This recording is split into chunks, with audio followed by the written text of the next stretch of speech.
Olá, tá começando o 38º episódio do A Fonte da Gigahertz, patrocinado nessa semana pela ExpressVPN. Quem tá falando aqui é o Marcos Mendes, e assim como toda semana o Felipe Espósito tá por aqui, e assim como na última semana, José Adorno também tá por aqui, beleza? E aí, Marcos? E aí de novo, José Adorno? Tudo bom, Marcos? Tudo bom, Felipe? Olha só, é um prazer estar aqui de novo. Bem-vindo de volta, meu caro. Vamos lá, como a gente sabe que o seu tempo é curto, obrigado pela gentileza de estar por aqui de novo. A gente vai comentar sobre a sua coluna, que você deu um spoiler na semana passada de que seria o tema, daqui a pouco você comenta sobre isso, mas antes eu vou puxar um follow-up aqui mandado do Rômulo Sorrentino sobre o papo do iPad da semana passada, que ele comentou que faltou a gente falar sobre a esposa dele trabalha com arte digital e faltou falar sobre isso no papo do iPad. Ele comentou que não tem nada igual que o Procreate com o Apple Pencil faça. E ele até deu a recomendação para a galera olhar um pouquinho os comentários e usos também no subreddit do Procreate, que eu, claro, vou deixar aqui na descrição do episódio. Então, o iPad, de fato, né, foi curioso que a gente olhou, acho, de um ponto de vista mais estratégico e de negócio do iPad, mas isso se traduz também em diferentes usos e a parte artística, de fato, do iPad, desde o começo, né, pelo menos a impressão que eu tenho, sempre foi muito forte. Pois é. A gente sabe, na verdade, que o iPad também tem esse apelo para designers, mas ultimamente a gente tem focado tanto nessa história de iPad ser computador, porque embora a Apple tenha o Apple Pencil e isso seja um foco do iPad, ela tá batendo mais na tecla do iPad como computador e por isso que acabou virando toda essa discussão. Justamente porque se você entra no site da Apple hoje, ela mostra o iPad com teclado, mostra o iPad rodando Office e fica aquela ideia realmente de tentar vender ele como um computador. Mas tem o Procreate, que é um software premiadíssimo de iPad, já ganhou vários prêmios lá da própria Apple. E que, para quem é designer, é realmente uma experiência bem única. Eu tenho alguns amigos designers que trabalham com iPad e eles realmente gostam de usar o Apple Pencil. Até porque no Mac não tem como você tocar na tela. Então, para quem faz ilustração principalmente, é uma vantagem enorme você ter um iPad com o Apple Pencil. A gente comentou que o iPad ele tinha um apelo bem grande para a educação. E a parte de design, mais especificamente ilustração, também é algo que o iPad faz muito bem. Mas claro que, dependendo do que você faz no design, como até brinquei ali daquela outra vez, no meu caso do Photoshop, que eu queria adicionar sombra, daí já não tinha como, aí você ainda fica refém do computador. Mas para ilustração, a combinação de iPad e Apple Pencil é realmente muito boa. É verdade, a minha matéria basicamente foi um ataque pessoal ao Felipe Espósito, mas com certeza tem todo aí, tem todo um uso do iPad realmente, para quem precisa para trabalhar, para quem sabe desenhar, para quem cria realmente, é uma ferramenta muito bacana. Então, desde já, desculpa ao ouvinte que a gente não acabou não falando dessa função tão interessante do iPad, que obviamente é a junção dele com o Apple Pencil. Eu acho curioso, eu tô dando uma espiadinha aqui nesse subreddit do Procreate e as pessoas costumam publicar aqueles time-lapses dos desenhos que elas fazem, né? Então tem alguém fazendo aqui o desenho de um gatinho que foi encomendado e etc. E a pessoa tá desenhando e tá na metade ainda, eu penso, nossa, já tá ótimo, né? Como é que vai melhorar? E aí vai melhorando, chega no final e fala, caramba, ainda tinha um monte de coisa pra fazer, mas um olhar mais leigo sobre o processo de criar e desenhar, você acha que tá pronto ainda quando não tá nem na metade, é muito curioso. Eu vou deixar o link aqui na descrição. Dito isso, vamos agora já partir para sua coluna dessa semana, Adorno, que você, como eu disse, né, deu o spoiler na semana passada, a ideia foi surgindo e materializando aí, consolidando na sua cabeça e materializou, na verdade, na matéria que você escreveu. Quer comentar um pouquinho sobre ela? O título é O line-up atual da linha de produtos da Apple tá uma confusão. Será que a culpa é do Tim Cook? E aí? Será que a culpa é do Tim Cook? Acho que antes de começar a falar da minha matéria, eu peço até desculpa por já introduzir a pauta aqui no meio. O The Information, uma publicação super importante, falou no final de semana que a Apple está com planos, né, de apresentar o headset de realidade mixada, mesmo a equipe de design dizendo que ele não está pronto. Então já tem rumores há alguns anos que a Apple vai lançar o MR, não sei o quê. Só que a equipe de design, que sempre foi a equipe que pautou a Apple, está dizendo, olha, não vamos lançar porque não está pronto. E o Tim Cook e a equipe de operações, que foi de onde ele veio nos anos 90, diz, não, a gente vai lançar, não tem problema, que vai ser caro, que vai ser feio, que não vai funcionar, a gente vai lançar. E caiu como uma luva, porque é exatamente isso que eu quis dizer nessa minha matéria. Eu peguei como base o livro de 2019 do Tim Cook e o Gênio que Mudou o Futuro da Apple. Eu li na época que lançou, é um livro super bacana, explica a trajetória dele na Apple, é, todas as pautas que ele luta, como que ele tornou a empresa uma companhia trilionária. Só que, nos anos 90, o que acontecia com a Apple no final dos anos 90? A empresa tinha uma linha de Macs, de computadores completamente confusa, a cadeia de suprimento era mal gerenciada, então eles lançavam um produto e superestimavam quanto ia vender, não vendia, dava prejuízo. E o Tim Cook juntou essa expertise de colocar toda a cadeia de produção na China e de só fazer o necessário. E não só isso, como eles diminuíram no começo dos anos 2000 para uma linha compreensível de produtos. Então, você quer um MacBook para estudar, né? No caso, nos anos 2000, já era MacBook? Ainda era o PowerBooks, né? Era PowerBook, E desculpa. o iBook. Você quer um para estudar? Você vai de iBook. Você é um usuário mais profissional? Vai de PowerBook. E você entendia direito como que funcionava. E por muito tempo a Apple seguiu nessa linha. Você quer um iPhone. Tudo bem, você vai comprar o iPhone 3GS, o iPhone 4. Aí veio o iPhone 6, tá? Você quer ele no tamanho normal ou Plus? Tudo bem, normal. E a mesma coisa com o iPad. Você quer um iPad? Tudo bem, esse é o iPad. Você quer um MacBook? Tá, você tem um MacBook, depois veio o MacBook Air, que tinha uma proposta única, e depois o MacBook Pro. Só que hoje em dia a Apple tem uma linha ridiculamente grande de produtos. Então você quer um iPhone, tá, mas você quer o iPhone 11, o 12, o 13, 13 mini, o 14, 14 mini, 14 Pro, 14 Pro Max, iPhone SE. Aí tem iPhone que mistura processador um com o outro. Aí volta para aquela discussão do iPad da semana passada. Tá, mas qual iPad eu escolho? Qual que é a diferença? Então, a empresa começou a criar várias ramificações, aquela Samsungização que eu falei na semana passada, que, assim, a gente pode culpar o Tim Cook? Pode, mas ao mesmo tempo é uma culpa quando ele transformou uma empresa que valia milhões, bilhões em trilhões.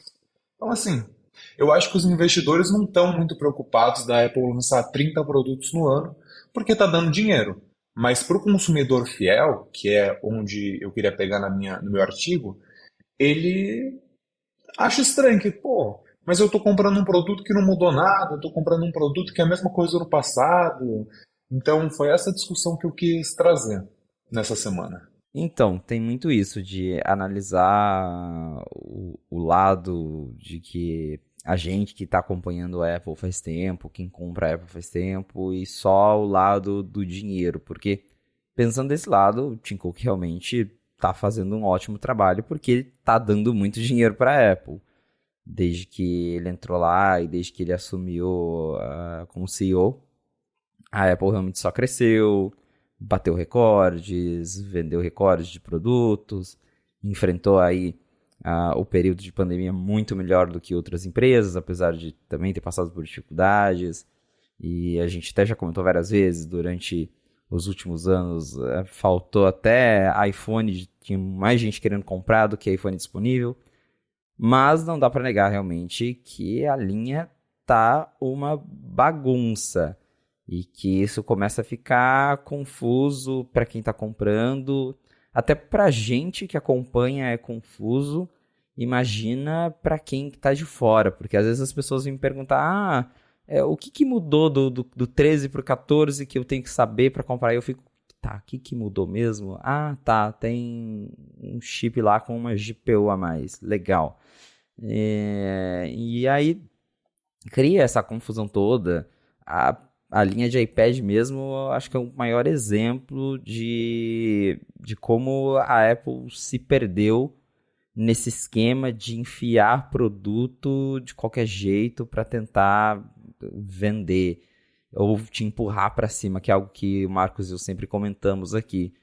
Porque aí você tem o iPad Frankenstein, que a gente já comentou também várias vezes, que tem umas decisões bem questionáveis, porque ele ganhou USB-C, mas aí o Apple Pencil não carrega mais, você tem que ter um adaptador.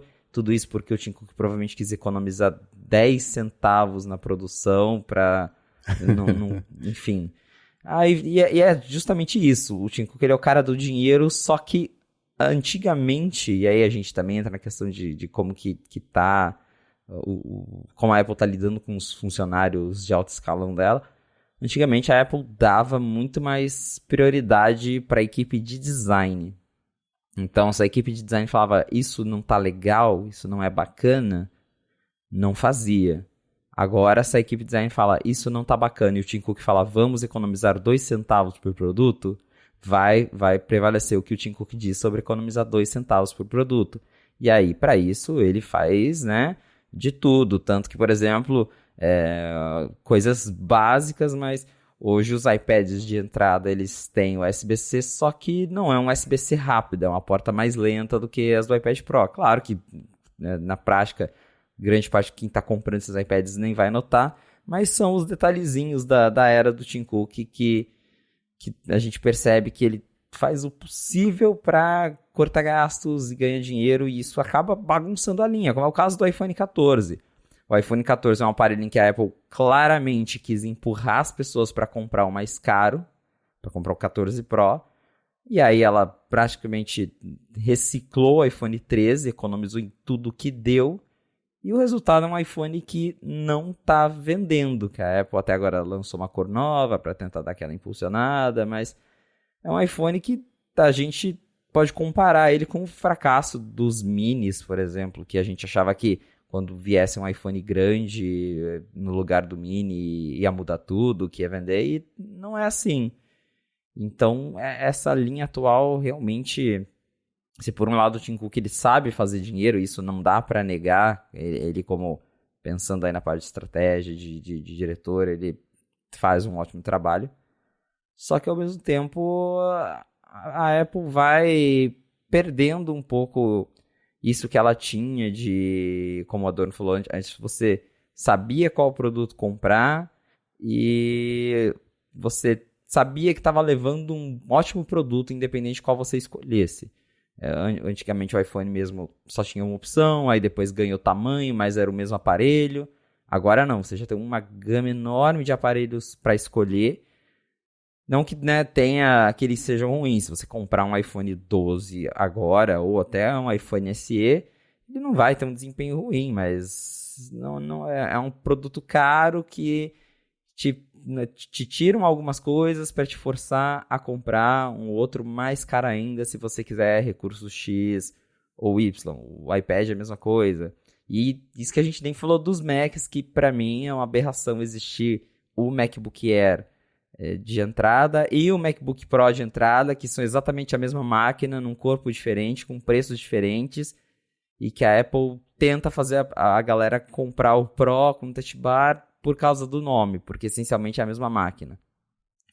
Então, são coisas que eu sempre vejo e questiono, que bagunça, né? Por que não simplifica isso? Mas não simplifica justamente porque tá dando dinheiro. Esse caso do MacBook Pro mesmo, eu conheço galera que comprou o Pro em vez do Air, porque falou, eu vou fazer umas coisinhas aqui, acho que eu preciso do Pro. Aí eu falo, não, gente, é a mesma máquina, é o mesmo chip, tem uma ventoinha lá dentro, e é isso que faz a Apple colocar Pro no nome dele. E o problema é você pagar mais e não ter o suficiente, né? Porque tudo bem, você tem uma ventoinha, mas você não tem o Exato. redesign, você não tem uma webcam melhorada, você não tem mais portas, você não tem o MagSafe. Então, é o consumidor achar que ele está fazendo uma boa escolha. E eu acho que assim, dizer que ele está sendo enganado é muito forte, mas ele não está fazendo a escolha consciente do que ele tá pegando. Sim. Porque pelo nome você fala, pô, eu quero um MacBook Pro ou um MacBook Air, eles custam mais ou menos a mesma coisa. Eu vou comprar o Pro. É tipo, o nome é mais importante do que a funcionalidade. Exato. E aí, né, pra fechar esse meu raciocínio, tem a questão que a gente já comentou várias vezes do Tim Cook, não do Tim Cook, mas da Apple, por exemplo, tá cortando coisinhas assim, sem falar para as pessoas, como é o caso dos SSDs dos Macs, que tem ficado mais lento. A gente tem descoberto aí nos últimos lançamentos que o SSD, a Apple tá usando um chip mais simples ao invés do que tinha, e aí o SSD do modelo mais barato ficou mais lento. E é o tipo de coisa que eles nem falam no site. E para o consumidor mesmo que troca de ano a ano, que não é todo mundo que faz, mas ainda assim, a pessoa acaba tendo um downgrade em um aspecto do computador, porque a Apple decidiu cortar gastos, economizar dinheiro, e em nenhum momento deixa isso claro, e principalmente quando se trata de profissionais, isso acaba chateando as pessoas. Então tem muita coisa acontecendo que me faz pensar que a empresa, não sei se talvez chegou a hora de dar tchau para o Tim Cook e pensar como seria uma outra administração, se uma outra administração iria resolver isso, ou se é tarde demais, se a Apple virou só mais uma empresa.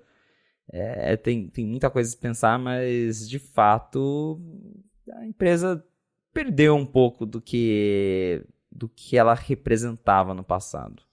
Eu tô dando uma espiada aqui em diversos detalhes e dados enquanto vocês estão conversando, e é sempre difícil fazer uma comparação com como as coisas eram até 2011, porque não foi só a Apple que mudou. O mundo inteiro mudou, a dinâmica de produção mudou, a dinâmica entre a demanda de quem compra e o que as empresas oferecem mudou, e etc, etc.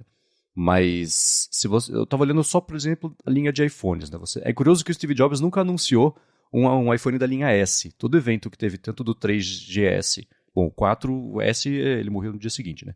Mas o 3GS ele também não estava lá, porque ele também estava de licença, né? Então, esse desmembramento da linha foi uma coisa que começou imediatamente quando o Tim Cook assumiu ali o cargo de CEO.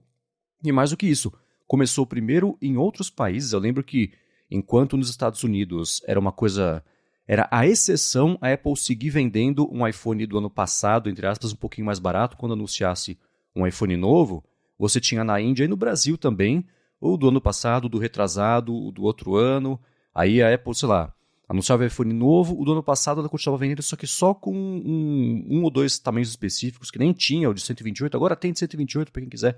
Então acho que esse foi o começo do experimento de, a cada etapa do processo, em cada mercado, analisar o que vai vender. Né? O Adorno comentou sobre, hoje em dia o pessoal, entre aspas, está sendo enganado comprando o Mac que não vai ter uma câmera bacana, pode não ter um detalhe ou outro, mas é exatamente o tipo de decisão que eles têm uma planilha e diversas pesquisas que mostram assim, alguém vai deixar de comprar por causa da câmera? Putz, a gente vai perder 3% das vendas, mas se mantiver essa câmera aqui, a gente otimiza o valor médio da venda em 600%. Larga essa câmera aí. Né? Então, todas essas micro decisões são resultado do reflexo de ter um cara de operações ali comandando a empresa. Quando ainda era o Jobs, e de novo quero ainda falasse de comparar com como eram as coisas há 12 anos, as necessidades de consumidores eram bem menores, né? O alcance da Apple era bem menor, tinha que produzir menos, entregar menos para a produção, etc.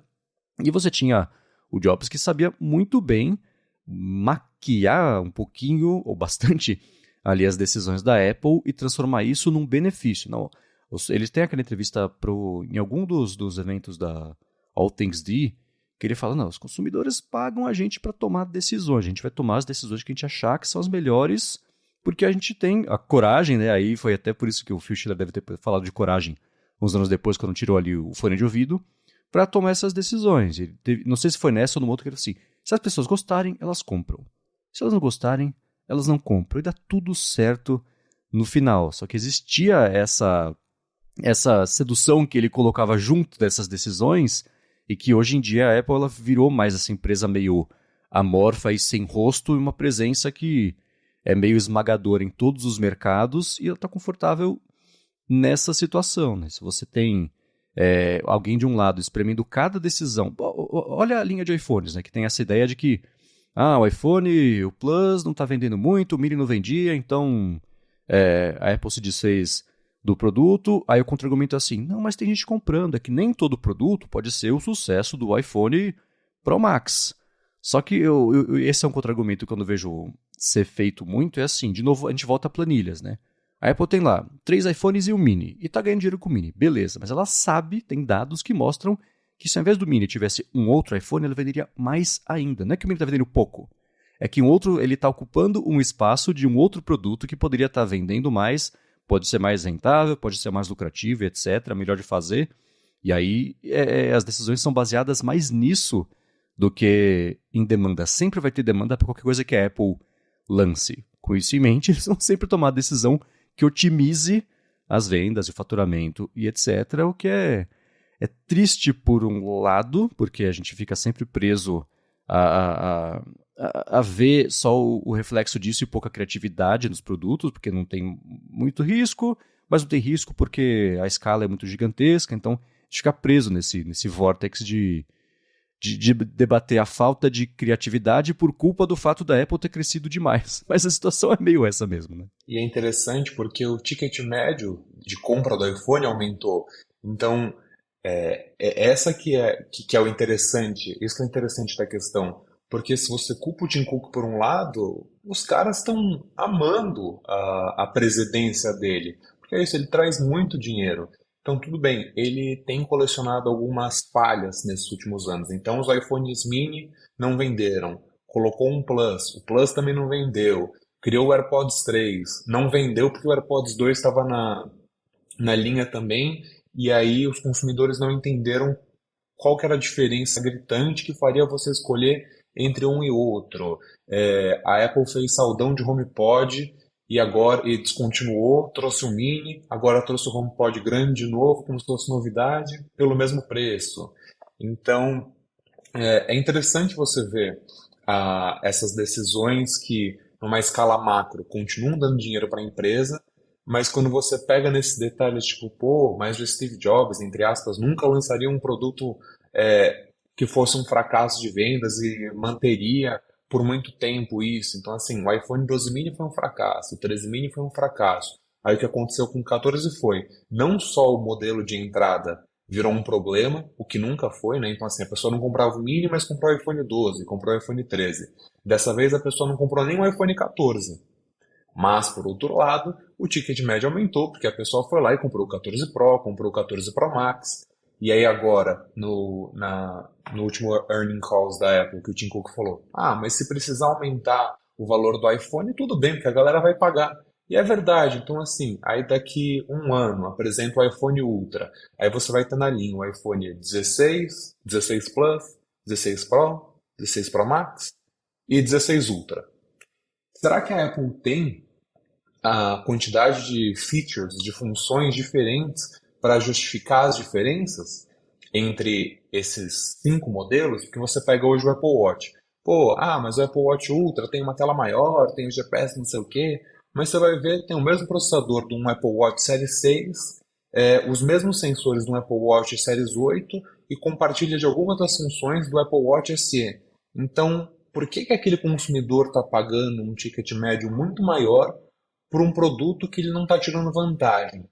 E no momento que os consumidores começam a perceber isso, começa a dar esses fracassos de venda. Pô, não está vendendo nada, vamos focar nas operadoras. Então a operadora vai suprir o fracasso aqui e a gente vai pagar $800 para o cara sair do iPhone 13 para o 14, só para ele dizer que tem um novo, porque nós mesmos não estamos mais conseguindo vender. Então, eu acho que são essas contradições que começam a chamar a atenção dos consumidores.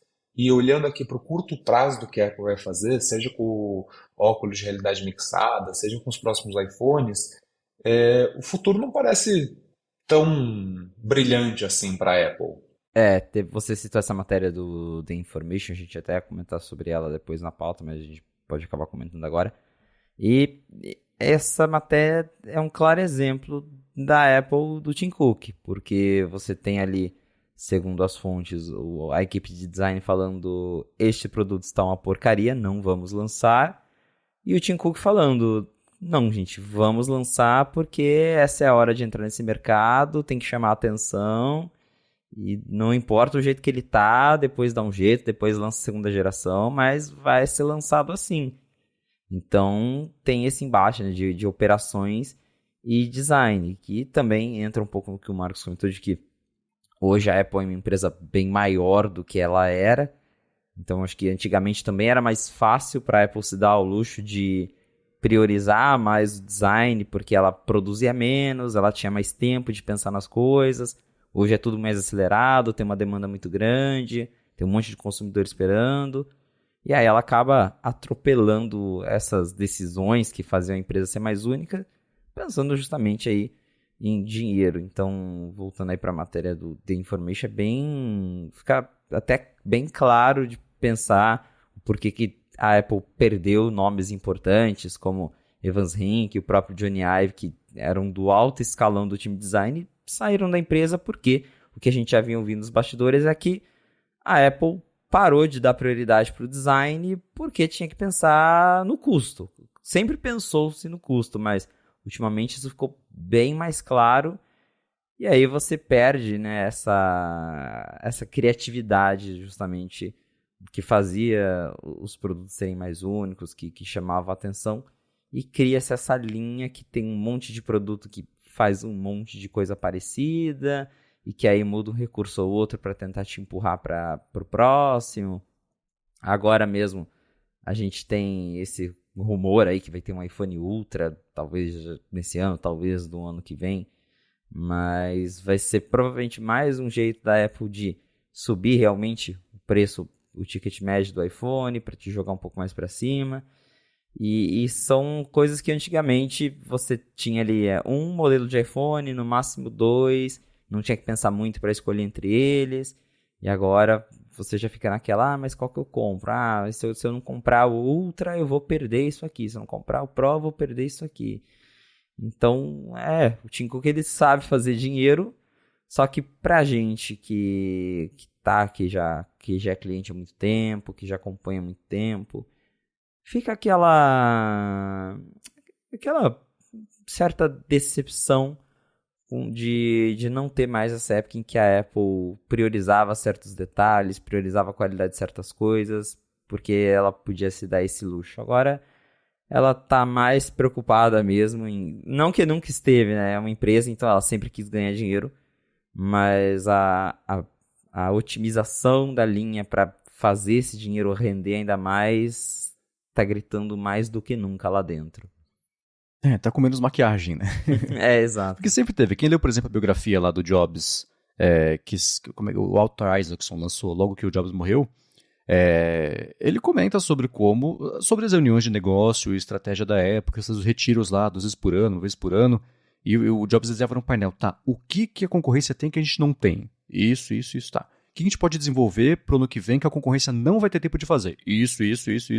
Então sempre teve essa estratégia, mas ela era menos transparente porque existia, primeiro, né, como só era o Jobs que fazia qualquer tipo de comunicação que vinha da Apple, tirando eventos, mas os eventos também eram basicamente ali na mão dele, era tudo muito mais filtrado sobre o que aparecia e você pega a quantidade de press releases da época versus hoje é difícil comparar porque o negócio da Apple cresceu. De novo, né, a falácia de querer comparar a coisa com 10, 15 anos atrás. Mas ainda assim, as oportunidades que a Apple aproveitava para falar, ela sempre tinha uma mensagem muito bem moldada e hoje em dia é uma linha tão grande de produtos que nem dá mais para equilibrar tanto prato ao mesmo tempo para você ainda ter essa mensagem cuidadosamente plantada cada vez que você fala sobre alguma coisa. Você tem uma passagem desse livro também que o autor não comenta qual que é o negócio, mas que acho que o Phil Schiller chegou para ele, cara, vamos fazer isso? E o Jobs fala, pô, a gente podia até fazer, a gente vai ganhar alguns bilhões, mas esse é um negócio que a gente quer mesmo, está? E eu acho que hoje em dia essa pergunta não aconteceria, né? Ia parar, a gente pode fazer, vai ganhar uns bilhões. Valendo! Tem um pouco dessa diferença, porque o objetivo sempre, como você disse, né? Vocês disseram, sempre foi ganhar o dinheiro, mas hoje em dia tem menos...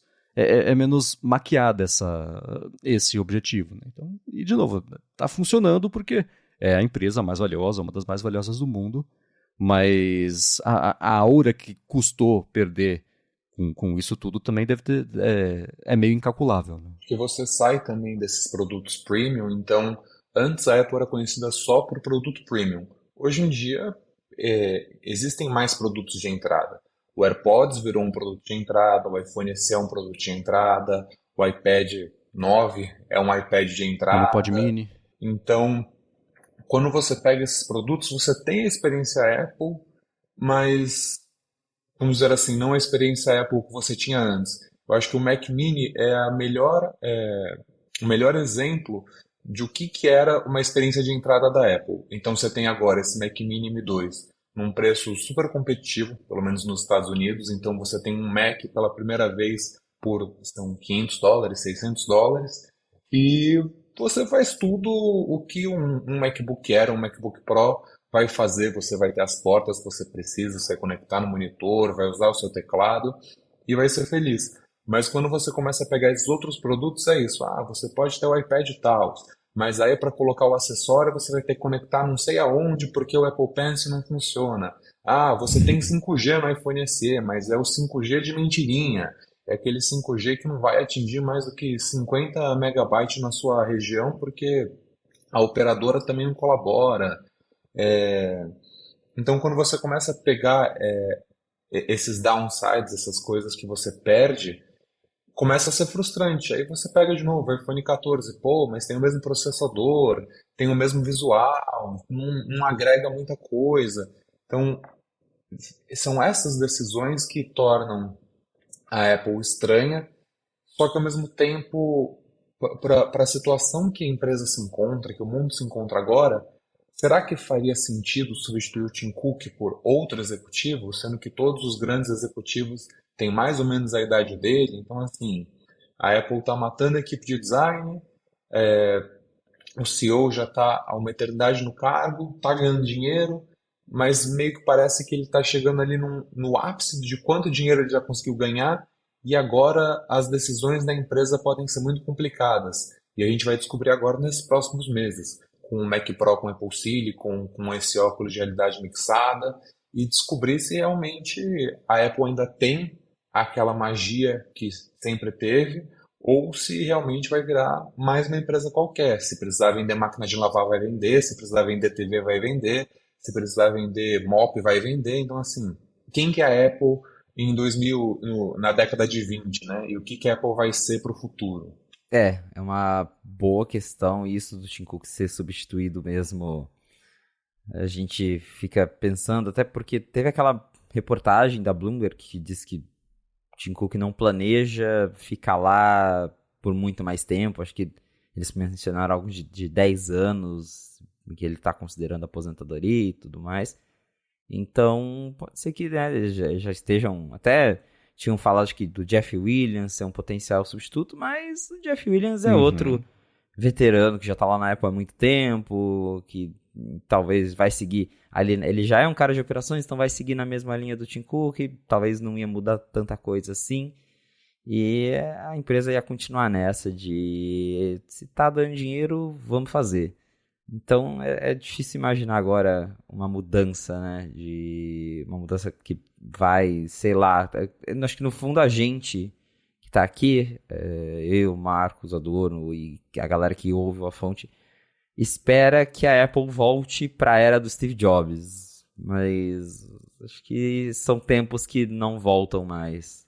Não, é incompatível com o negócio dela, né? E a gente faz um tempo já projeta que é o Jeff Williams que vai ser o próximo CEO da Apple, mas dá para colocar a analogia de que a gente está pensando num cavalo mais rápido só, né? Porque ele é um cara de operações, o Tim Cook veio de operações, ele é um cara que aparece em momentos estratégicos, etc., mas a gente só está projetando as coisas que devem acontecer com base no que a gente vê hoje e não com o planejamento lá de dentro, né? O que o Tim Cook comentou, que né, nessa entrevista foi assim, cara, você completou 10 anos como CEO da Apple, como é que são os próximos 10 anos? E ele respondeu, nos próximos 10 anos eu não vou mais ser CEO da Apple. Então ele tem aí ele se deu um prazo cumprido para isso. Eu acho que isso vai acontecer mais em breve do que mais tarde.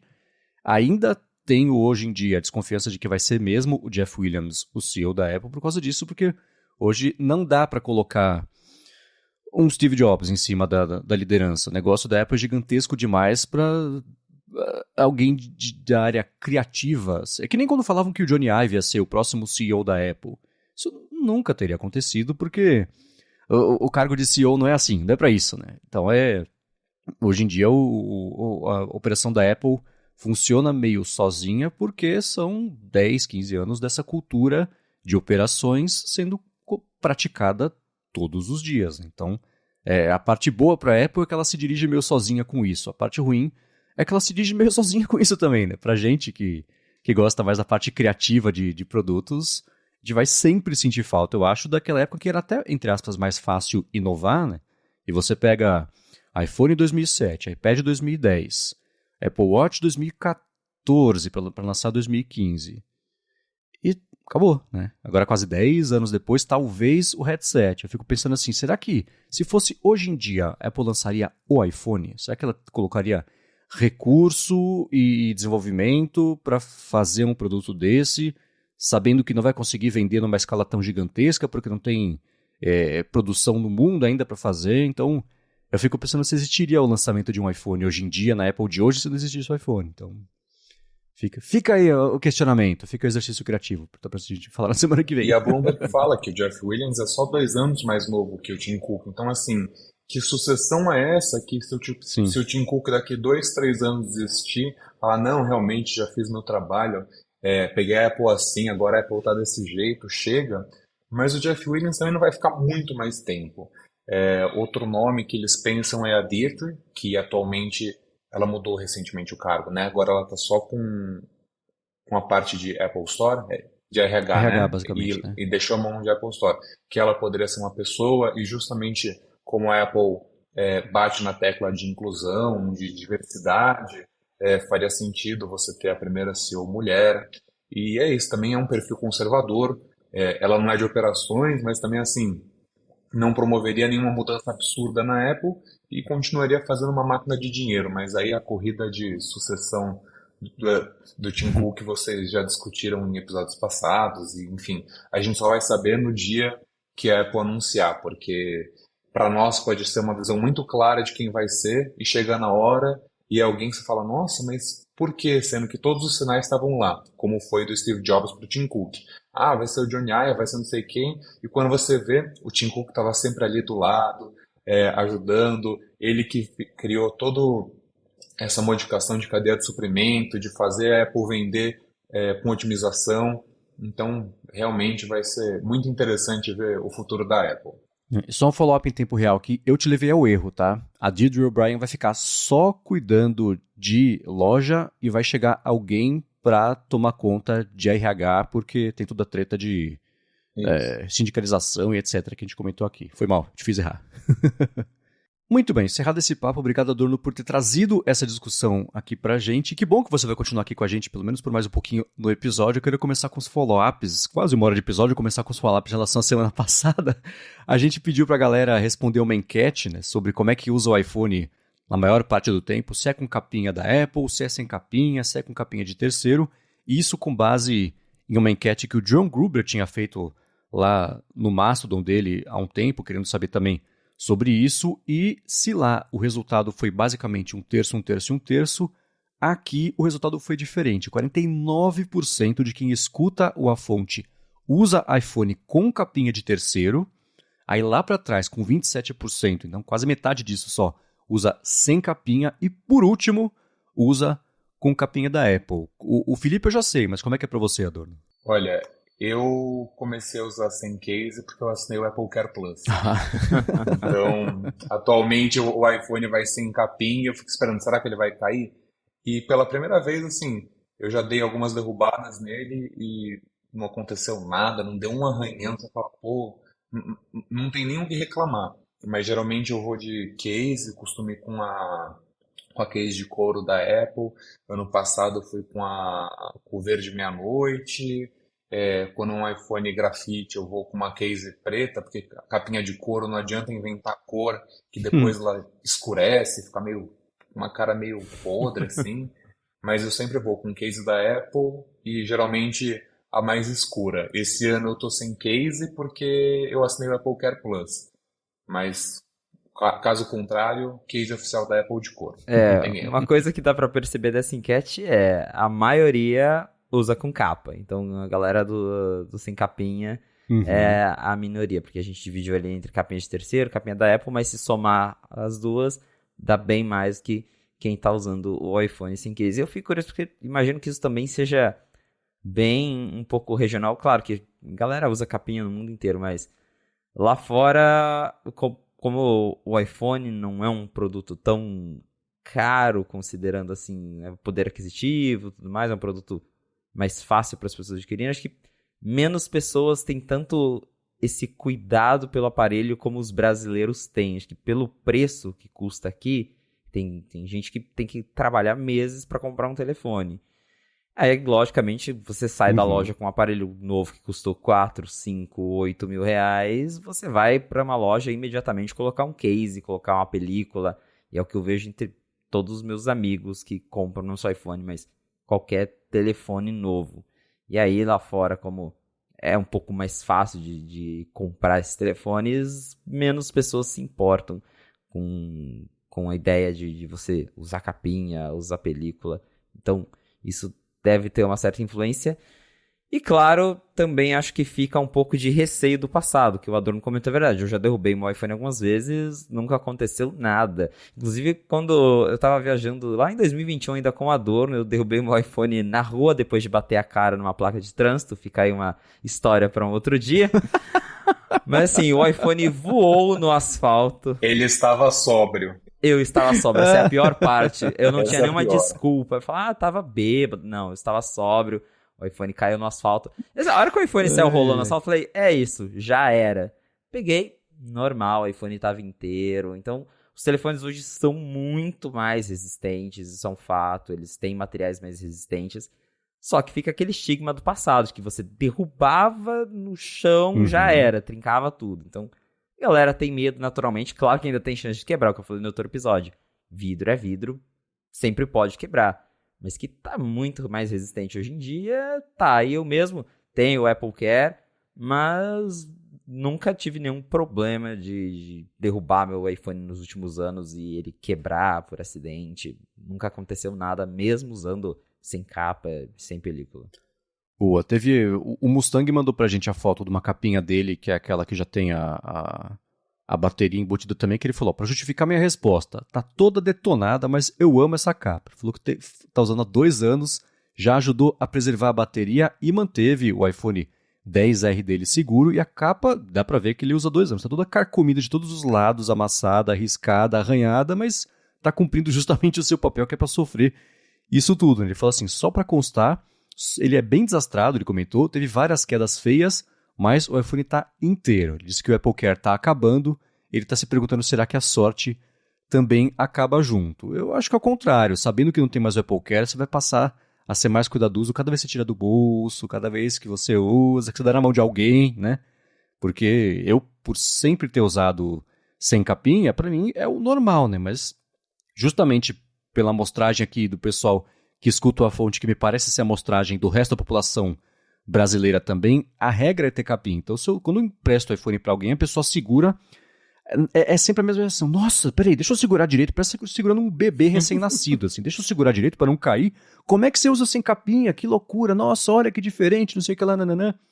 E sempre tem o risco de derrubar. A Larissa pegou meu iPhone a primeira vez, deu meio segundo, a derrubou no chão, porque é muito diferente, né, de todo o resto ali, de como você está acostumado a mexer. Então é curioso mesmo que... E eu coloco exatamente nessa caixinha também. Dói muito mais derrubar o iPhone aqui no Brasil do que nos Estados Unidos. Então bota a capinha, que é um pouco mais de tranquilidade aí na alma cada vez que você for usar e sair na rua. E é muito curioso. Eu diria que o medo número 1 é ser assaltado. É verdade. Cair no chão e... É o de menos. Agora, você perguntar qual que é o maior medo com o seu iPhone? Ah, ser assaltado, que assaltado não tem volta. Um vidro quebrado tem. Bom, eu já quebrei uma vez e fui roubado uma vez, então tô no 1 a 1 nesse. Doeu igual. Mas é muito curioso isso que a gente tem comentado sobre o Apple Care, e muda, pelo menos pra mim, muda muito como a gente trata o celular sabendo que a gente pode quebrar ele. Porque eu também, antes do Apple Care, Película eu nunca usei, nunca gostei. Mas eu comprava, até hoje eu tenho capinha da Apple, mas eu sempre usava ali, pelo menos com uma capinha. E aí na hora, às vezes, ia colocar o celular no bolso. Não vou colocar no bolso, sem nada. Não vou pôr numa bolsa que tem outras coisas dentro. Aqui em cima desse lugar, não vou pôr não, acho que vai riscar o celular. Agora é aquela coisa, põe o celular em cima de qualquer coisa, coloca, joga dentro da mochila, joga dentro da mala. Porque você fica mais tranquilo, sabendo que se acontecer alguma coisa, não dá problema. Bom, agora eu quero trazer aqui... Vocês viram o Oscar ontem à noite, não? Tiraram um tempinho pra ver? Eu perdi. Eu também perdi, desculpa. Putz, eu tava comentando antes aqui com o Felipe que eu adoro o Oscar, acho sempre divertido. Eu quero comentar sobre mais um Oscar que a Apple levou pra casa nessa premiação de ontem, mas antes disso eu vou tirar um minutinho do episódio para agradecer a ExpressVPN que está mais uma vez patrocinando o A Fonte com um desconto para quem escuta o podcast e quer navegar na internet do jeito mais seguro e ainda poder ver outras internets aí pelo mundo. A segurança, se você se conecta, por exemplo, a Wi-Fi públicos, o do aeroporto, do avião mesmo, de um shopping, do hotel e etc., esse Wi-Fi provavelmente é de graça porque os seus dados são o preço, né? Eles ficam de olho no que está acontecendo, os aplicativos que você usa, os sites que você visita, por quanto tempo você faz isso em cada um. E esses dados geralmente são vendidos ou para empresas de pesquisa ou para empresas mesmo, querendo saber como é que está aí o consumo das pessoas, o hábito das pessoas, para poder tomar as decisões. Com ExpressVPN, isso não acontece porque os seus dados passam a ser criptografados. Isso quer dizer que nem quem está oferecendo a conexão consegue ver o que está acontecendo e tudo isso sem você perder velocidade e desempenho da sua conexão. Fica tudo muito mais seguro e especialmente também se você, por exemplo, quiser colocar a ExpressVPN no Wi-Fi direto da sua casa, no roteador da sua casa, você consegue, todo mundo conectado ali ao roteador, passa direto a ter a conexão mais segura também, sem perder velocidade. Agora, a parte disso destravar outras internets é que você, especialmente para streaming, se você se conectar, por exemplo, a um aplicativo de streaming com a VPN ligada passando pelos Estados Unidos, para o aplicativo de streaming você está nos Estados Unidos. Quer dizer que você vai ver o catálogo de lá, que geralmente é diferente do catálogo do Brasil. Eu vejo um monte de coisa aqui em casa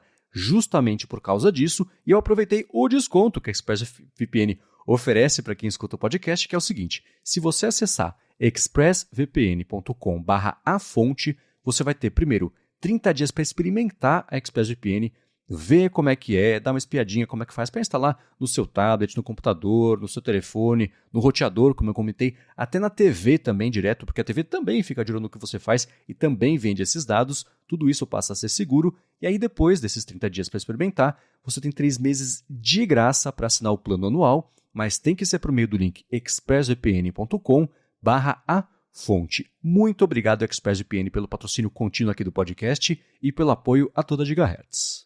Valeu, ExpressVPN. Vamos lá, a Apple ontem levou o Oscar de melhor animação, curta, né, de animação, com o filme, eu vou errar a ordem, mas é a raposa, o garoto, o cavalo e a fuinha. Acho que é o garoto primeiro, a fuinha depois. É um negócio assim, é uma grande confusão. The Boy, the Mole, The Fox and the Horse, o nome. Em inglês eu lembro da sequência, vai saber, né? E esse é um curta, eu não conhecia, ele é baseado em um livro que é até relativamente recente, e um dos produtores executivos foi o Johnny Ive, então esse curta virou notícia antes pro mundo tech, por conta disso, antes de ser qualquer coisa, e pro mundo literário, porque ia virar um filme, um curta, é uma animação linda. Eu comentei ontem lá no Mastodon, quando eu assisti, me destruiu. Não esperava ser atingido com tanta força num intervalo tão curto de tempo. Animação muito bonita e a parte criativa é incrível. Depois eu fui ver o livro e a estética que tem na animação é exatamente a estética do livro, os traços, o que está escrito. Assim, vale a pena ver primeiro o filme só pelo fato de ser uma obra muito bonita e depois também para poder comparar ali com como é que era na página. E isso marcou o segundo Oscar para a Apple, né? Exato, e essa animação realmente ficou muito bem feita. Eu lembro quando chamou a atenção mesmo, porque o Johnny Ive estava envolvido, e foi até engraçado, porque a gente comentou na época, tinha saído aquela reportagem de que o Johnny Ive, a Apple, não tem mais nada, acabou. Passou uma semana, a Apple anuncia filme com o Johnny Ive. Ué, não tinha acabado a amizade? Mas, e aí, Então, né? agora, ganharam o Oscar com essa animação. Foi de curta, não é um filme longa-metragem, né? Mas, ainda assim, é um Oscar pra Apple, já é o segundo que ela leva. E reforça tudo aquilo que a gente vinha falando, de que a Apple investe em boas produções, vai ganhando prêmios, vai chamando a atenção pra plataforma, atrai mais gente, atrai mais dinheiro, e aí, mais recursos para eles continuarem lançando bons conteúdos. Dá pra ver que pelo menos com o Apple TV Plus a estratégia tá indo muito bem, tanto com filmes e com as séries também, que a gente já viu, tem várias séries premiadas, então que legal ver que a Apple conseguiu ter destaque num evento tão grande como o Oscar, né? Uhum. E ela tava com 2 Oscars ontem que ela poderia ter saído de lá com eles, né? Porque foi tanto esse de melhor animação, quanto também de melhor ator ou talvez coadjuvante, por conta daquele filme Causeway, que acabou não ganhando. E eu não sei se vocês viram o Everything Everywhere All at Once, que é um filme super bom, super divertido e, enfim, não é um filme pra você tomar literalmente, porque aí não dá pra comprar ideia, mas eu achei muito bacana e vale muito a pena ver também. Agora, também sobre Apple TV, chegou, né? Hoje não, essa semana é Natal de Ted Lasso, né? Chegou o dia, chegou a semana. Finalmente, a gente tinha comentado também, agora, quarta-feira, estreia a nova temporada de Ted Lasso, que mudou. Antigamente as séries estreavam de quinta pra sexta, agora vai ser de terça pra quarta. Então, Ted Lasso, a nova temporada é supostamente a última, está mais perto do que nunca. Ansiosos? Marcos, eu sei que tá. E aí, José Adorno, ansioso pra ver Ted Lasso? Eu tô bastante ansioso para ver Ted Lasso. Inclusive, essa semana, nossa amiga pessoal, Felipe Espósito, Mariana Canizares, publicou um vídeo no Omelete que ela entrevistou os atores, tirando o Jason É Sudeikis, que verdade. ele não falou com o Brasil, mas ela foi a única a falar com a Rebecca e acho que foi com o Nate também, que só ela conseguiu. E para mim, uma das coisas mais interessantes foi ela ensinando o Roy Kent a falar palavrão. Então, assim, só em português. Então, estou É, animadíssimo para a terceira temporada e pelo que os atores estão falando, não é que vai acabar, mas eles vão encerrar a história planejada ali. Então é aquela coisa, né? Eles vão fazer do jeito que eles tinham pensado as 3 temporadas. Vai ter uma quarta? Pode ser que sim, mas aí já é por dinheiro, já não é mais por amor. talvez role um spin-off, alguma coisa assim. Mas a história original realmente foi planejada pra 3 temporadas. Tô bem ansioso pra ver o que vai acontecer, até porque, segundo aí as conversas de bastidores, o Jason Sudeikis estava meio insatisfeito com a história, mudou algumas coisas, até por isso que foi um dos motivos que fez essa última temporada atrasar tanto. Então, pode ser que algumas coisas mudaram. Mas Ted Lasso foi uma série que conquistou muita gente, uma série que explodiu a bolha da Apple, que chegou em uma galera que eu nunca imaginei, porque o Apple TV Plus, por mais que já desde o começo tenha ali séries muito boas, mas ainda ficava um pouco restrito naquela bolha de pessoas que conhecem minimamente o que é o Apple TV Plus e que tem alguma coisa. E Ted Lasso foi uma série que eu vi amigos totalmente fora, assim, da bolha tech, que falavam, Ted Lasso, legal, conheço, acho super da hora. Eu falava, nossa. Então, deu pra ver que foi uma série que conquistou a galera. Tô bem, agora, empolgado pra ver. Achei legal a entrevista da nossa amiga Mariana mesmo, pra quem quiser depois, vai ter o link aqui pra assistir, porque ela conversou com todo o elenco.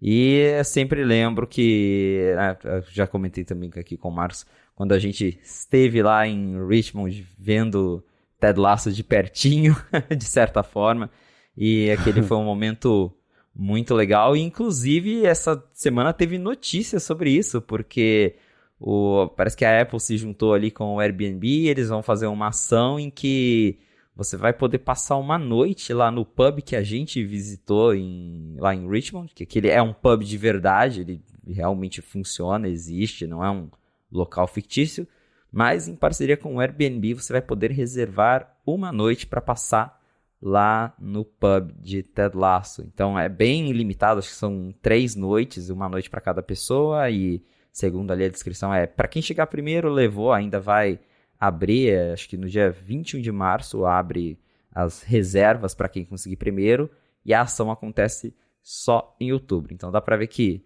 a Apple tá... Não só a Apple, mas tem, né, a Warner também por trás ali do Ted Lasso, mas que as produtoras estão aproveitando o sucesso da série também, agora a chegada da temporada, pra promovê-la desse jeito. E pra quem é fã, vale a pena passar por aquele pub, porque nossa experiência lá foi muito legal. A gente tava parecendo crianças dentro do pub, entrando lá, vendo os cenários de Ted Lasso e vendo, por exemplo, na parede que eles tinham lá o cachecol do Richmond. E aí você fala, nossa, é aqui que acontece a magia, porque realmente parecia assim, pra quem vê, tanto que muitos amigos comentaram quando eu postei foto, o pessoal falava, nossa, mas não é estúdio, né? não é um cenário. Eu falava, não, o pub existe mesmo, ele tá aqui, é um lugar de verdade. E tem agora como eu falei, essa ação do Airbnb para quem estiver passando assim por Londres e conseguir comprar, né, reservar esse local, vai poder passar uma noite lá. Eu ouvi dizer que o Marcos Mendes quer tentar passar uma noite lá. Será que rola? Ó, ia ser muito legal. Eu tava comentando com o Felipe. Eu vi essa notícia, mostrei pra Larissa, deu 15 minutos, tava vendo, ó, se a gente for no Cidiana tal, tem a passagem aqui, não sei o que, falei, olha, que legal, será? Meio improvável, mas quem sabe, né? Eu achei bacana isso aí. E a Apple tá fazendo uma série de ações, né? Também vai ter Today at Apple lá, aqueles eventos que ela faz na loja dela também ali, com foco na série. Não consegui encontrar muitos detalhes ali. Acho que vai fazer o pôster, cada um vai criar o seu, uma coisa assim, o pôster do Believe lá. Então é ela investindo nessa série que foi a primeira mesmo a sair dessa bolha da Apple TV, da galera só que assina a Apple TV porque comprou um iPhone e virou parte da cultura pop mesmo. Você vê Ted Lasso sendo citado em outras séries que nem tem coisa a ver com a Apple, então saiu mesmo e é muito merecido porque é divertida. Sobre seu fim da temporada, as entrevistas atuais, as últimas aí com o Jason Sudeikis, a minha impressão, ele não fala isso, mas a minha impressão é que ele vai deixar meio aberto para cada ator ou atriz explorar o personagem de um jeito que, se aparecer oportunidade, vai nessa. Ele deve ficar com os 30% de App Store dele ali, né, por ele ter criado os personagens, mas eu acho que é isso, né? Esse é o fim da história que a gente queria contar, mas sei lá, tá em aberto. Tem outras. Aí, né? Porque você olha tem outras, né? Se você olha do lado da galera que atua também, muita gente está tendo o primeiro papel de destaque, né? Você tem o Brett Goldstein, que era o Roy Kent, ele tinha feito uma coisa ou outra sem muito sucesso. Ele está naquela série Derek, que é do Ricky Gervais, que é uma série que ninguém viu, basicamente, mas ele aparece 3-4 vezes, é o namorado de uma enfermeira. E aí ele ficou na pandemia, começou a fazer um negócio no canal do YouTube dele que nem tinha muita gente que assinava, que era uma, tipo, Ilha do Amor. Ele tá sozinho com a cadeira, com a planta, com não sei o que lá, e aí vai eliminando por semana. É uma doideira, né? Cara, ideias que você tem quando tá sozinho. Mas muita gente viu no Ted Lasso o primeiro sinal de sucesso, e do lado do Jason Sudeikis, eu imagino que ele tenha visto até como talvez um pouco de egoísmo impedir as pessoas de seguirem ali aproveitando esse sucesso com os personagens que fizeram a série virar esse sucesso também. Então, acho que ele tá deixando aberto aí, cada um faz o que aparecer pra fazer, porque é muita gente nova, né? O que é uma coisa bacana, e se for isso mesmo, generoso até.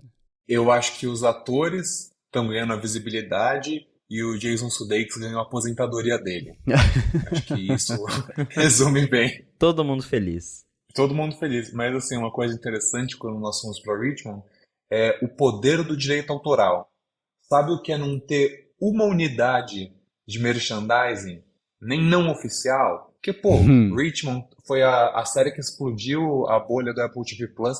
Falar, vou comprar um pin com o bigode do Ted Lasso, vou comprar um cachecol, vou sei lá, né? Nada.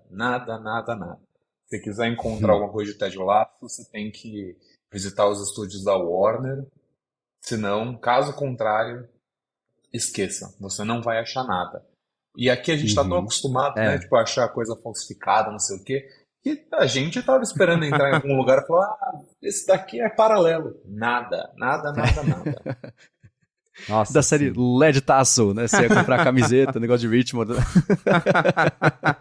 Não, mas a gente entrou com essa expectativa lá. E até a galera que trabalha no bar falou, ó, o que a gente tem aqui é que o elenco cedeu no sigilo, porque né, eles não podem nem deixar as coisas do set lá. E aí o cachecol mesmo foi assim, que o elenco, depois que ela falou, tá, guarda isso aqui pra você. Porque eles não podem divulgar merchandising da série. É questão de contrato e tudo mais. Mas ainda assim, vale a pena, mas eu fico pensando, a gente até discutiu isso lá em Londres, que a Apple, não envolve só a Apple, porque tem a Warner, mas uma oportunidade perdida, de certa forma, de não transformar aqui num lugar oficial de Ted Lasso. Vai acabar virando lugar extra-oficial, assim como lá em Nova York tem o prédio de Friends, né? Tem agora o prédio do Only Mothers in the Building também. Então essas coisas vão... O próprio restaurante do Seinfeld lá, a hamburgueria lá na esquina, lá em cima em Manhattan. Então essas coisas acabam ganhando uma vida própria mesmo e por si só aparece alguém na frente vendendo alguma coisinha e depois de um tempo vai, né? Então eu acho muito bacana que vocês conseguiram visitar lá. Então, enfim, tá aí. Ted Lasso finalmente volta essa semana. Que bom. Vão ser 8 episódios, né? São 12 episódios. Eu olhei aqui. 12 no fim das contas. Nossa, 12. Então, começa agora no dia 15 de março e vai até 31 de maio, o dia que a gente vai se despedir, pelo menos dessa terceira temporada de Ted Lasso. Agora vamos seguir aqui com a pauta do episódio de hoje e comentar sobre essa. Eu fiquei muito feliz que vai acontecer. A Apple finalmente marcou para o fim desse mês o lançamento do aplicativo Apple Music Classical e o lançamento, o fato dele ser um aplicativo separado, baixável por meio da App Store, deu ao Felipe a oportunidade de deixar algumas pessoas felizes, algumas confusas, algumas tristes com a ideia de que esse é o jeito que aplicativos devem se comportar, né? Os nativos, talvez não nativos, para o iOS e no mundo da Apple. Quer falar um pouquinho sobre isso? Exato, a gente teve finalmente a confirmação do Apple Music Classical, que é basicamente um Apple Music para música clássica, para quem não acompanhou aí as últimas notícias, porque a Apple comprou a Prime Phonic lá em 2021, aí falaram, a gente vai lançar o Apple Music Classical, e aí nada. E agora, acho que os engenheiros pararam de passear e resolveram lançar o Apple Music Classical. Então, a gente finalmente vai ter esse aplicativo que não sei por que demorou tanto, mas vai finalmente acontecer. E o mais interessante é isso, é que é um aplicativo totalmente separado do iOS. Então, ele vai estar disponível na App Store para baixar. E eu fiz um texto justamente comentando que isso deveria valer também para o Apple Music normal, porque um grande problema, principalmente agora que a Apple virou uma empresa de serviços, de certa forma, é que esses apps vinculados ao sistema sempre precisam de um iOS novo para ganhar qualquer novidade ou para corrigir qualquer bug. Tem alguma coisa não está funcionando no Apple Music. A Apple tem que lançar o iOS 16.4.1, mandar para todo mundo que tem iPhone para corrigir um bugzinho ou para mudar um ícone. Sendo que podia atualizar separado pela App Store, uma coisa tão pequena assim. E é o caso do Apple Music Classical. Ele vai estar disponível na App Store. E outra vantagem é que ele vai rodar em qualquer iPhone com o iOS 15.4 ou para frente. Ou seja, qualquer um com iOS 15 vai poder instalar o Apple Music Classical, não precisa atualizar o iPhone inteiro. Se tiver que corrigir alguma coisa, vai corrigir separado. Se tiver que lançar um recurso novo, a Apple pode só atualizar o aplicativo. E acho que é um caminho que a Apple deveria seguir, pelo menos para os apps de serviço dela, Apple Music, Apple TV Plus, o próprio Safari, que sempre precisa aí de atualizações de segurança. Poderia ter um esquema para eles separarem esses apps do iOS, porque fica aquela coisa de, como eu comentei, tem um bugzinho aqui, igual todo ano alguém acha aquele bug do caractere árabe que faz o sistema travar, e aí você tem que esperar 2 semanas para a Apple fazer uma versão nova do iOS só para corrigir um aplicativo que trava com aquele código. Então, isso faz a gente refletir que o iOS poderia ser mais modular nesse quesito de aplicativos. Mas agora, com certeza, o Marcos Mendes está bem ansioso para baixar, e eu sei que daí ele vai contar as impressões dele sobre o Apple Music Classical, que aparentemente, vendo as imagens que a Apple mandou para a imprensa, é essencialmente o aplicativo do Apple Music, com aquela fonte diferente que a Apple usa no Apple News, por exemplo, que é uma fonte serifada. E, claro, tem ali algum ou outro ajustezinho para, enfim, para destacar melhor a questão ali dos compositores, mas é essencialmente um Apple Music para música clássica. Então aí que tá. Não é que é um ajustezinho. É muito louco como eu já comentei algumas vezes, eu uso o Apple Music normalmente para ouvir música clássica, eu tenho um hábito e gosto, enfim, né? Eu escuto todo dia alguma coisa, pelo menos, de música clássica, porque eu gosto. Só que no Apple Music não funciona, na verdade nem no Apple Music nem no Spotify funciona direito, porque a estrutura do que você quer escutar, ela é completamente diferente de você ter um álbum gravado por um artista, esse álbum tem 8 músicas, e só. Essa música vai aparecer nesse álbum, ou talvez numa versão ao vivo. Você tem uma obra qualquer que já foi executada por trocentas orquestras, por trocentos compositores, em festivais, e tem catálogos de... Eu quero ouvir, sei lá, para quem é...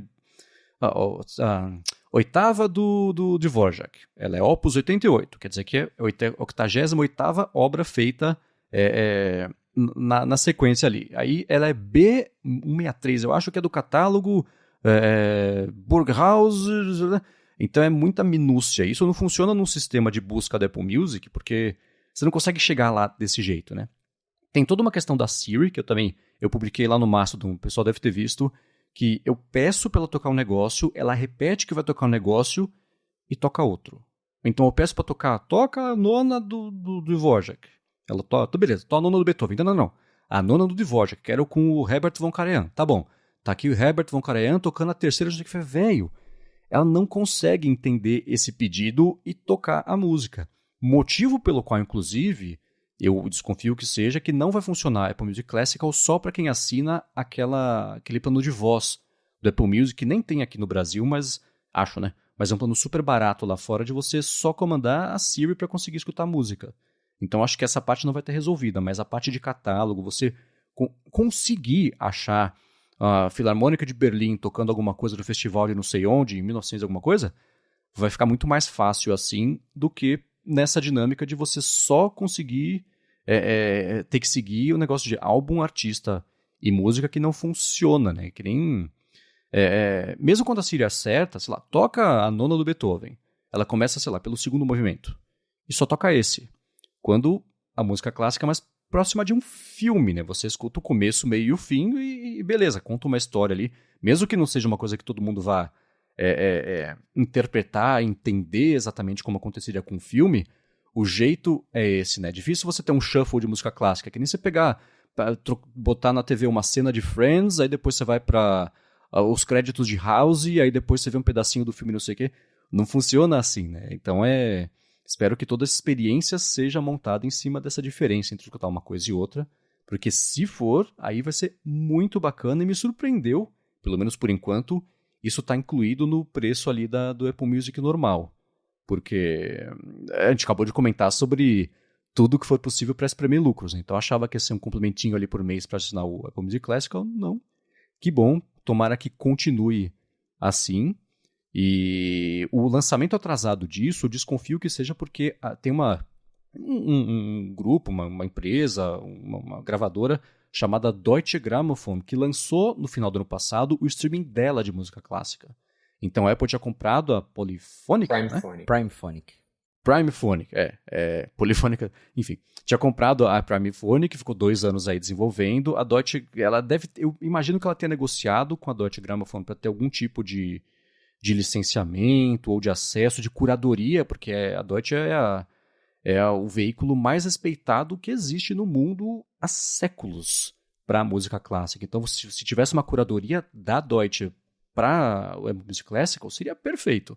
Eu acho que eles não conseguiram fazer isso, a Deutsche Grammophon lançou a dela, e eu falei, então tá bom, então a gente faz o nosso e a gente lança, e agora tá chegando. Tomara que corresponda à expectativa, que tá alta, mas tirando a Siri, que eu acho que é irrecuperável, a chance é grande de estar bacana. Quando lançar, eu faço aqui um review disso.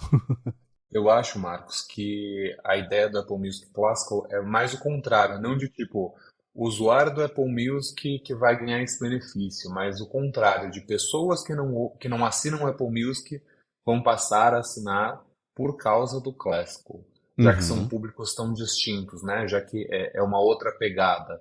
Então, por isso que talvez não seja um problema para a Apple colocar o Classical disponível para tantas pessoas, porque não é o foco. Então, assim, eu coloquei para baixar, imagino que o Felipe também colocou, mas na prática não é uma coisa que a gente vai ouvir realmente. A gente vai ter no celular para saber quando que vai ter uma atualização, o que que mudou, mas ultimamente vão ser para pessoas que gostam disso. Então, acho que até foi por esse motivo que a Apple falou, ah, não, vamos incluir, porque pelo menos a gente fala, ah, o Apple Music Classical é o serviço de música clássica com a maior base de assinantes. Claro, né? Puxou todo mundo da Apple Music. Uhum. Mas eu queria saber o que que você acha de não ter a função de letra ao vivo no aplicativo. Você acha que foi um descuido da Apple? Então, cara, para algumas óperas, por exemplo, vai fazer falta, né? Eu comentei da nona do Beethoven, o último movimento é justamente um coral ali, misturado com ópera, que é mó legal, né? Porque é aquela coisa super rebuscada e etc. A letra fala assim, velho, para de brigar, ó que legal que é o mundo, ó que bonito, vocês vão parar de brigar e olha pra fora. Então, vale a pena. Se tivesse uma tradução ainda por cima, né? Porque essa é em alemão, por exemplo. Mas ainda assim, quem sabe chega num Apple Music Classical 2.0, né? E ele não vai precisar só disso, mas de versão para iPad, porque essa versão 1.0 só vai rodar no iPhone. Não tem para iPad, não tem para Mac, não tem para Apple TV. Fiquei bem intrigado por isso. E aí dá até, né, de novo, a própria Apple deixando o iPad um pouquinho de lado. Mas tem para iPod Touch. É verdade, roda no iPod Touch. Agora, vocês comentaram do HomePod, saiu o Ming-Chi Kuo disse nesses dias que vai sair um HomePod com uma tela de 7 polegadas ali no ano que vem. Foi uma coisa que surpreendeu vocês, que fez sentido? Como é que vocês estão em relação a esse rumor aí desse HomePod com a tela? A gente já vem escutando há algum tempo, principalmente do Mark Gurman, que a Apple está considerando 500 Frankenstein de HomePod lá dentro. Tem Apple TV que é HomePod, tem HomePod que é Apple TV, tem Apple TV que é iPad HomePod. Parece que ela está tentando de tudo para ver se algum desses dá certo. E aí veio o Ming-Chi Kuo falando que a Apple já está se organizando ali, vendo as negociações para pedir uma tela de 7 polegadas que vai ser usada num futuro HomePod. O que mais acho que me surpreendeu é o fato que ele fala dele ter cravado que vai ser já no começo do ano que vem. Acho que essa é a grande novidade. A ideia aí de explorar um HomePod com tela não me surpreende muito. Tenho interesse sim em ver esse HomePod com tela, porque talvez aí resolva um pouco, não resolva, mas tira o foco justamente da Siri, que é um assistente tão ruim, e aí você tendo uma telinha ali que tem um sistema, uma interface, que você consegue ver que música tá tocando, talvez até escolher a música na telinha, deixa o produto um pouco mais usável do que você ter que depender 100% da Siri. Então, pode ser uma vantagem, pode ser que aí mais pessoas se interessem pelo HomePod, mas é justamente isso que eu comentei, que a Apple, pelo jeito, está explorando 1000 ideias e agora o Kuo diz que uma delas vai se tornar realidade já no começo do ano que vem. E tudo vai depender do preço, né? Porque é um mercado já consolidado pela Amazon, né? O Amazon Echo Show está basicamente em todas as casas nos Estados Unidos, as pessoas gostam. Então, se a Apple começar a vender um produto similar, só que apostando na privacidade, então não vai ter aquela questão de, mas a Siri está ouvindo tudo que eu estou falando, vai ter o som um pouco melhor do HomePod, mesmo que seja similar ao HomePod Mini, mas acredito que tudo vai depender do preço que a Apple vai colocar nesse dispositivo, senão vai ter outro saldão de HomePod, né? Eu tô ansioso mesmo pelo HomePod 2 e poder testar, porque cada vez que eu ligo o meu par de mini aqui, é uma tristeza.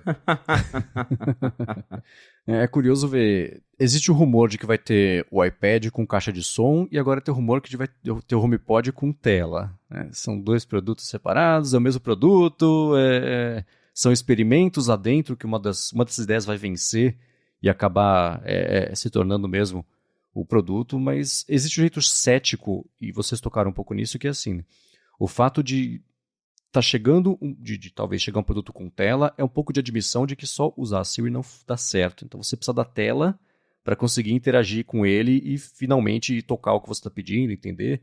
Tem utilidades que vão além só disso, né? Por exemplo, eu tenho na cozinha aqui de casa o Google Home, Nest, Mini, não sei como é que é o nome dele essa semana que o Google vive mudando, mas para timer principalmente. Ó, que incrível, tem 2 timers, você coloca, ele coloca na tela, ó, falta 5 minutos para esse, falta 3 para esse, uma rodinha ali para você bater o olho e saber quanto tá faltando. Essas coisinhas ajudam, ver uma receita, botar ali rapidinho as medidas, ou ver um calendário, coisas rapidinhas assim, né, que daria para você...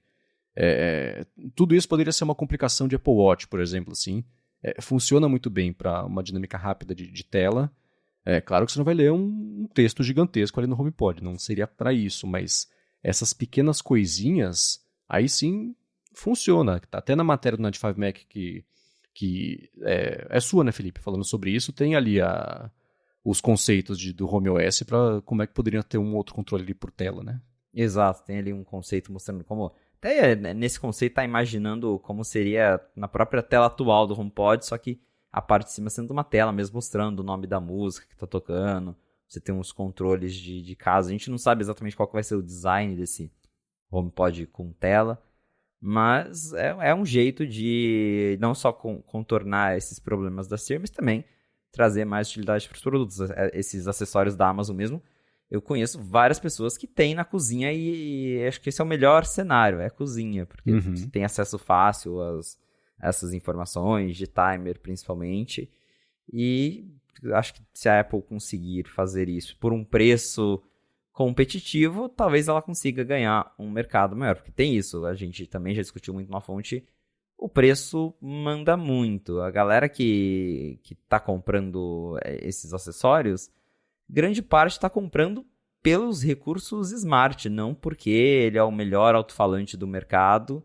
A gente já viu com o primeiro HomePod que ter o melhor som não significa que vai atrair o público, porque o público dessas caixinhas de som está mais interessado em recursos e preço. E é por isso que os produtos da Amazon vendem tão bem, porque eles têm uma assistente que funciona razoavelmente bem e ao mesmo tempo eles são bem baratos no mundo inteiro. Enquanto a Apple, né, teve que recorrer ao HomePod Mini para justamente brigar um pouco mais no preço, porque ela viu que só ficar ali com o HomePod caro não ia dar muito bom. Então vamos ver se esse HomePod com tela ele vai conseguir competir. Claro que eu não espero algo do mesmo nível de preço, mas se a Apple vai tentar competir pelo menos um pouquinho com as coisas da Amazon, ou se vai ser outro produto caro que ela vai descontinuar 2 anos depois. Agora, quem de vocês comprou um iPhone amarelo já? Vou passar esse. Esse não vai ser dessa vez. Né? A gente comentou na semana passada que poderia ser que nessa última semana a Apple anunciasse, de fato ela anunciou, já lançou o iPhone 14 e o 14 Plus amarelo em alguns países do lançamento, né? Claro. E aí também pintou uma enquete no 95Mac perguntando pra galera o que vocês acharam e etc. E dessa vez eu escolhi o que a maioria escolheu, que é assim, bonitinho, vai comprar? Não. Mas é ok, né? E é curioso como a outra maior, você tem 46% falou bonitinho, não vou comprar, e 39%, o segundo mais escolhido foi não gostei, e obviamente não vai comprar, né? E só 6% falou, pô, gostei tanto que eu vou levar. Então acho que não está fora do que a Apple imaginava que ia ser de aumento de vendas, só para converter o pessoal que estava em cima do muro ali sobre comprar ou não. O iPhone próximo está longe o suficiente ainda para você comprar e ficar feliz por meio ano ainda de você estar com um telefone novo e, enfim, tá lançado. Fico curioso para saber da galera que escuta aqui se alguém pretende comprar e por que também. Não que seja um problema, meu iPhone é o 13 Pro Max, que é o verde, sei lá, meia-noite, não sei como é que é o nome da cor que eu comprei nesse meio ciclo aí, mas curioso para saber se o amarelo vai ajudar o pessoal a comprar, especialmente com o agravante, entre aspas, de que é só na versão 14 e 14 Plus, que a gente sabe que a Apple tá procurando argumentos aí para dar motivo pra galera comprar. Eu acho que mesmo que a galera não compre, você gera um buzz de novo, né? Porque depois de 6 meses do lançamento, o iPhone 14, o iPhone 14, aí a pessoa que não comprou no lançamento fala, tá, pô, mas será que abaixou o preço?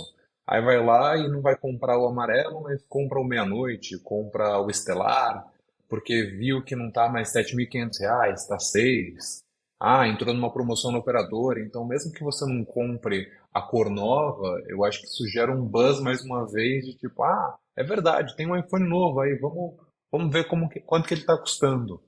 É um jeito de levar a pessoa até a loja de novo para ver iPhone, independente de qual seja.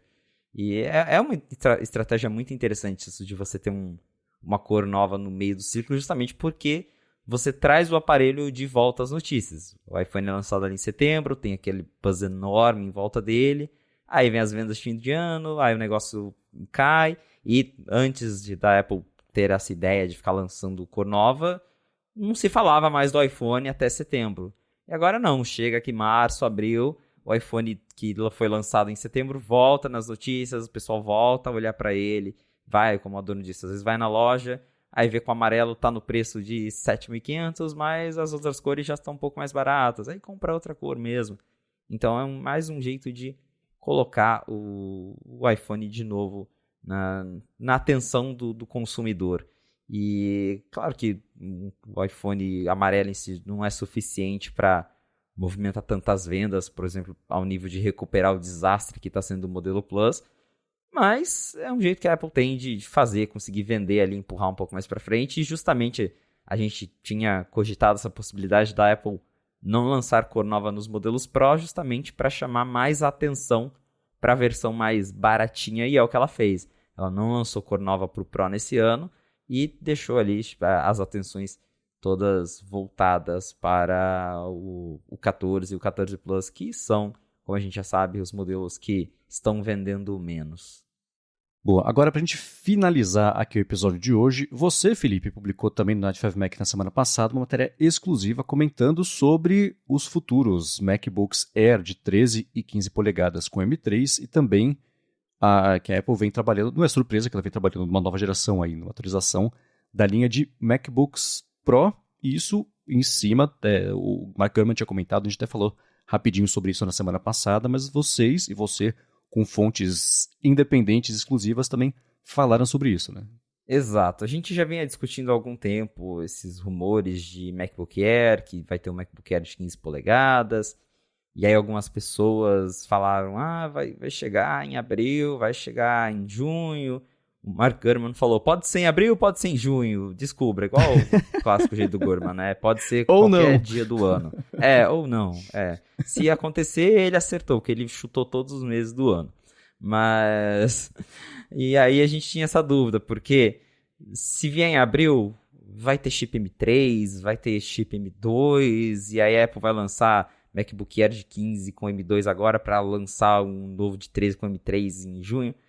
Aí eu fui atrás das minhas fontes e pelo que a gente escutou lá no 95 Mac, todos os novos MacBook Air, sejam eles de 13 ou 15 polegadas, vão ter chip M3. Todos eles vão ser lançados com chip novo.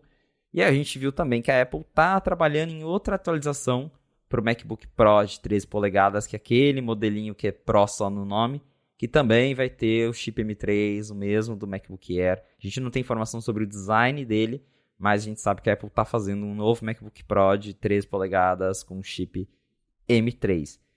Dito tudo isso, eu acho um pouco improvável que esse novo MacBook Air apareça já em abril. E até a gente tinha expectativa de um evento em abril que eu acho que já foi pro ralo, considerando que todos os anúncios da Apple agora foram feitos por press release, então se ela fosse fazer um evento, ela podia ter guardado tudo isso para abril, mas ela já anunciou o Apple Music Classical por press release, iPhone amarelo por press release, teve o HomePod que chegou aí há pouco tempo também e veio por press release, então acho que a essa altura um evento me parece improvável e qualquer novidade de hardware deve ficar para WWDC.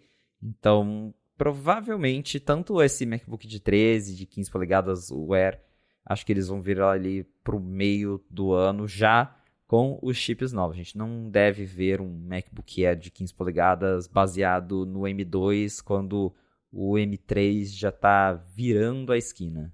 E é uma grande confusão, porque assim, a Apple ainda tem que apresentar o M2 Ultra, né? Que vai ser o processador que vai ser utilizado no novo Mac Pro, no tão esperado Mac Pro. E se a Apple também apresentar o M3, por mais que sejam propostas diferentes, né? Mas eu imagino que deva gerar uma confusão para o consumidor. Vai falar, tá, lançou o M2 Ultra, mas já lançou o M3, então assim, lançou um chip mais novo, mas o antigo é melhor. Então, eu acho que toda essa questão da Apple de ter chips próprios para fazer um calendário melhor, que então era uma grande confusão, também foi pro ralo, né? Porque é isso, lança quando dá, se der. Teve uma entrevista recente também que um desses executivos de Mac disse que a intenção da Apple é assim, tendo chip novo, podendo lançar, não quero nem saber, coloca aí no mercado.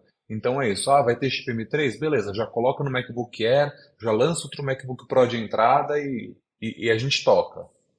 Mas é um pouco estranho. Principalmente isso do Mac Pro, porque tudo indica que ele vai ter a variante Ultra do chip M2. Talvez ele ainda apareça, porque pode ser que venha por press release, já que tudo está sendo press release ultimamente, e esse Mac Pro, embora ele esteja sendo tão aguardado, ao mesmo tempo tá com cara de que vai ser uma decepção, entre aspas, porque a gente tinha aquela expectativa de que ia ter um novo design, agora as fontes já dizem que não vai ter mais, expectativa de que ele ia ser modular, agora já dizem que ele não vai ser tão modular assim. Então pode ser que um belo dia, aí nas próximas semanas, antes da WWDC, a Apple fale, olha, tá aqui, chip M2 Ultra num Mac Pro Apple Silicon, comprem, tá lá no site. Eu aposto meus 5 centavos nisso também, de que se os rumores estiverem corretos, a Apple não vai gastar tempo de evento para anunciar esse Mac Pro. Em 2019 eu estive na WWDC, vi o lançamento desse Mac Pro da Intel, e realmente tinha todo um hype ali nele, porque foi a Apple falando que foi mal, tava doidão, arrumando o Mac Pro antigo, anunciando o Pro Display, que na época também foi um super um buzz, que a Apple falava, olha, tudo bem, custa $5.000? Custa, mas se você pegar o monitor tal, é 30, mas aí se você pegar um monitor de $1.000, não faz a mesma coisa. Então teve ali toda uma preparação para anunciar esses produtos. Agora os rumores dizem que não vai ter um Pro Display num futuro tão recente, né? Foi o Felipe mesmo que deu essa matéria de que vem aí uma segunda geração, mas não que vai vir junto com o Mac Pro. Então realmente eu acho que a Apple só vai tirar esse elefante da sala e tipo, tá aqui o Mac Pro, compra quem quiser, e aí daqui a pouco a gente faz uma versão de verdade. E pelo menos ao que tudo indica, né? Tudo que a gente tem ouvido, é essa linha que a Apple deve seguir. Eu fiquei pensando na possibilidade dela anunciar esse chip Ultra sem seguir o padrão de nomenclatura M2, M3, virar um M Ultra 2023, sei lá. Porque provavelmente ela não vai atualizar esse processador com a mesma cadência dos outros. Então vamos supor que tivesse o M2 Ultra, que seguiria sendo vendido daqui a 2 anos, quando a gente estivesse falando sobre o M5 já, sobre o que vai chegar. Então, apesar do desempenho dele provavelmente ser muito superior ao M3 básico, pode gerar essa confusão mesmo de, você acabou de anunciar o M2 Ultra e o M3, então o M2 Ultra pior, não vai ser. Isso a gente sabe, né?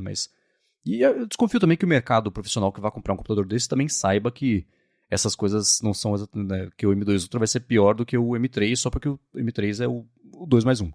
Mas ainda assim, alguma coisinha que diferencie, que não chame a atenção para diferenciação de número, e sim coloca esse processador como uma unidade separada de poder de fogo. Pode ser uma possibilidade, mas como já está chegando mais próximo do lançamento disso, que um dia deve acontecer, a gente não viu nada sobre isso ainda, fica só como uma teoria que improvável aí do que pode acontecer, mas não vejo como fora aí do mundo de possibilidades, não. Seria o chip Apple Silicon Pro. Talvez eles inventem um nome só pra esse chip. É uma possibilidade, a gente não sabe, mas fica a gente fica intrigado justamente porque já estamos ouvindo rumores de M3, o M3 está chegando, pode ser que apareça já na WWDC, então a Apple não está com muito tempo para cuidar, né, para resolver o que vai ser do Mac Pro, só se ela desistiu de lançar Mac Pro com o M2 e vai esperar já o M3, Porque antigamente tinha rumor de que ia ter o M1 Ultra Max, não sei das quantas. E aí depois o Gurman falou, não, ó, a Apple deixou pra fazer com o M2 mesmo, porque não sentiu que tava pronto. Pode ser que no fim das contas seja isso. Vai ser mais, ela vai de novo adiar o Mac Pro.